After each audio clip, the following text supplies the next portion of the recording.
Greetings everyone, and welcome to Lantern Lab.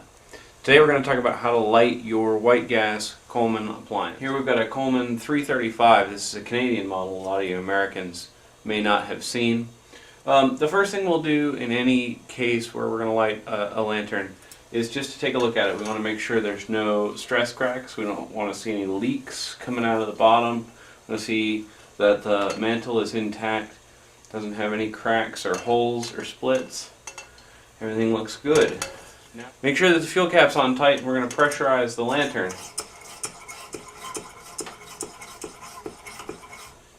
I just put in 10 strokes, and we want to let go of the pump and just put your thumb over it and see if there's pressure. Not that I can't push in, but there's no pressure pushing out. Pressure at this point forcing the pump back out would tell us that the check valve had failed. A failed check valve is not a safe situation. I'm going to put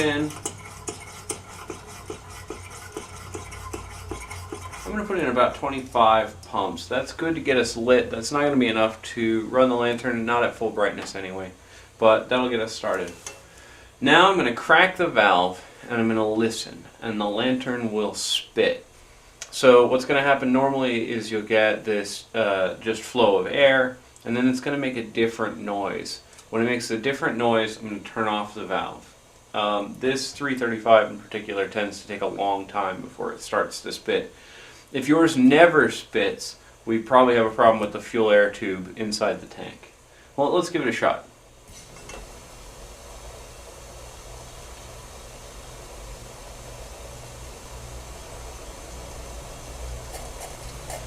Got it.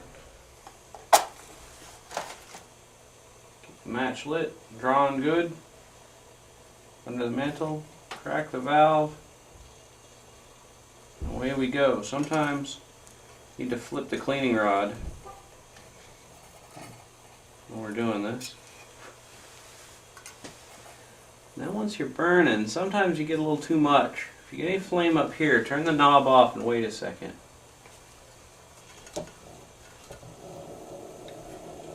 Once you're burning good, crank the valve open pretty much as far as it'll go. May also need a few flips of the cleaning knob. When you crank the valve open, you may hear a click or a pop. That's the fuel air tube. There's a rod in the fuel air tube, and it's the rod moving in the fuel air tube. So we're burning good. We got no big flames. Give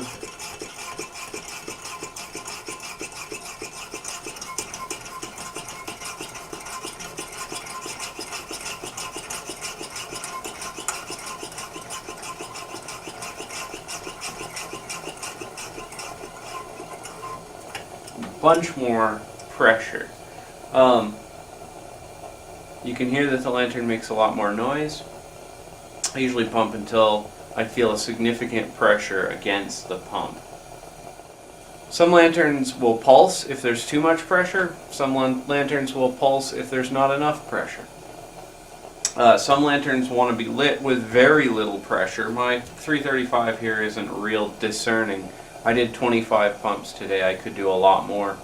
The AGM lanterns don't have a real fuel air tube like the Colemans do, so they generally want a lot more pressure. The mil-spec lanterns want very, very little. So it's all about the lantern that you actually have, and you're going to have to experiment some to find out what the magical combination is for your lantern. This seems to have worked out fine. I'm going to close the valve all the way. And it's going to take a while for the lantern to go out, and this makes some people very uncomfortable. But, if you're tent camping, you can consider this a feature. You can shut the lantern off, and there's plenty of time to scramble back into your tent. With the exception of some of the very early Coleman lanterns, the two-mantle white gas lanterns light pretty much the same way the singles do.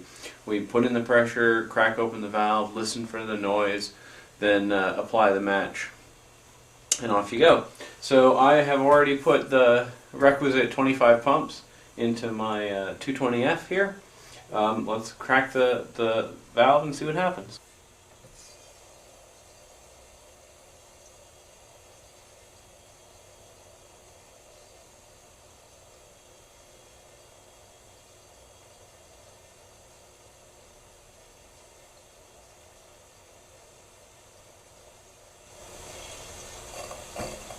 just about to give up on that one.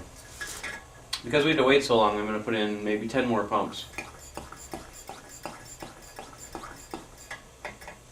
On a very new lantern, or a lantern which has never been lit before, you might have to wait longer. You might have to pump up 2 or 3 times, but usually 10 or 15 seconds is all it'll take.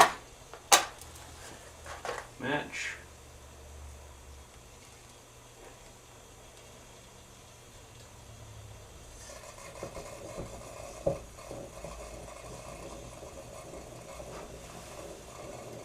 Get a little pulsing, a couple little bursts of flame, that's no big deal at all.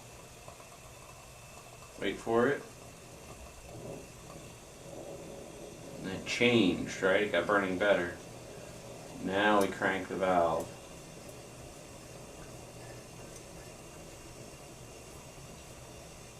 Still getting a little extra flame, so I'm not going to apply extra pressure yet.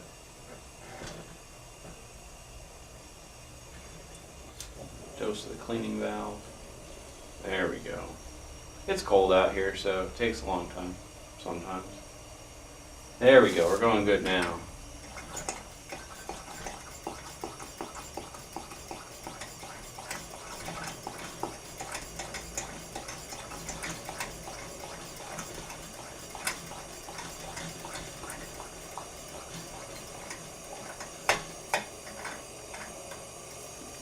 You have both white gas and kerosene lanterns. It's worth thinking about exactly what kind of lantern you're working with at any given moment so that you don't shut it down in a way that's dangerous. This is a 220F. That's a white gas lantern, so we will definitely not be opening the fuel cap. Valve only.